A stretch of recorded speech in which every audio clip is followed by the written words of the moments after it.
Hello, my name is Sunblobs, and welcome back to another Hypixel Skyblock video. Today, I will show you how to get from nay to yay. Nice. You won't be an actual knob when it comes to damage. So first, we will split this video into 5 different sections. The first will be magical power and reforges, pets, armor, weapons, and finally, your combat level. First of all, we have magical power. Honestly, it's pretty straightforward. You just buy a lot of talisman that you can afford for the most magic power possible that you can afford. If I were you, I would use 30 viruses tutorial on it to see which talismans are best worth it. Oh my god! I will link the video in the description. For your reforge, it depends on your weapon reforge. I personally use shaded because it evens out my crit damage and my strength. So just choose the one that makes your crit damage to strength ratio as close to 1 to 1 as possible. Basically, that just means that they're as close as possible. Pets really aren't that important unless you're a mage, or they are an ender dragon or golden dragon. Most people can't afford those pets, sadly. If you like one-hitting stuff a lot, then you should go for the lion, as it greatly increases your one-hit damage. If you like ferocity, go for the lion. I mean tiger, as we all know how much ferocity that thing gives.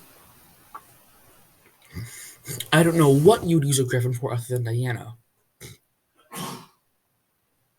Or, or maybe Magic Fountain. Wither Skeleton is also a good choice for damage over time. If you're a mage, just use a sheep. Pet items are also really important. If you use a golden dragon, I would recommend Antique Remedies.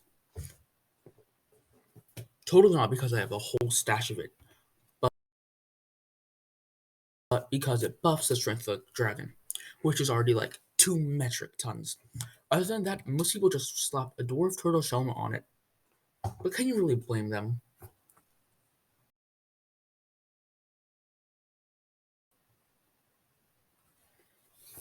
Your armor is pretty important. After all, I can't want to deal 1 million damage in 3/4 lapis armor.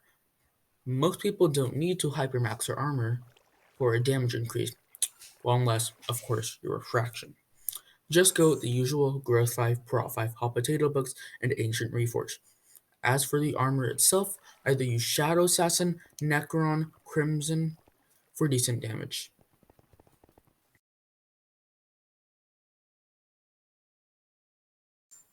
Your weapon is a lot more important than you think. Believe it or not, my poor soul used to own a giant sword, but I sold it. Well, because I'm bad. Currently, I use a Shadow Fury. The damage increase on zombie was like 20k, but on ghost, it was a full 100k. Just remember to get a good reforge and a hot potato box and feeling it if you can. Enchants are a must. If you can afford it, get sharp 6. Other than that, do the usual tier 5 enchants. I would recommend a Livid Dagger, Thought, Shadow Fury, Giant Sword, any of the Necron Sword variants, which is like, okay, I'm not gonna name them all. Preferably a Scylla or Valkyrie.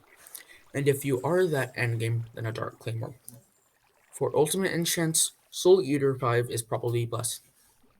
Well, unless your purse is bigger than Refraction's forehead, then you should get a Chimera 5 after the Jerry.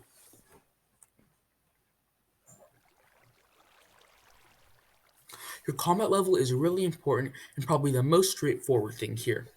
The higher the level it is, the more damage you will do. Like literally, it literally says that. There are tons of ways to level it up, but personally, I like solo running floor 6 a lot. There are better methods like ghost grinding or, I don't know, spawning the ghost of Minikloon and giving him 10 trillion coins to get to combat 100. Now you're probably thinking, why didn't I include foraging? It's because no one likes foraging. I mean, I'm foraging 23 myself, and most people get it from ways the admins did not intend, like spending your life savings on a couple of purple Jerry boxes, unless you're an Ironman. Then that's just sad. Alright, goodbye, and have a nice day. This is me, Sunblobs, and I am out.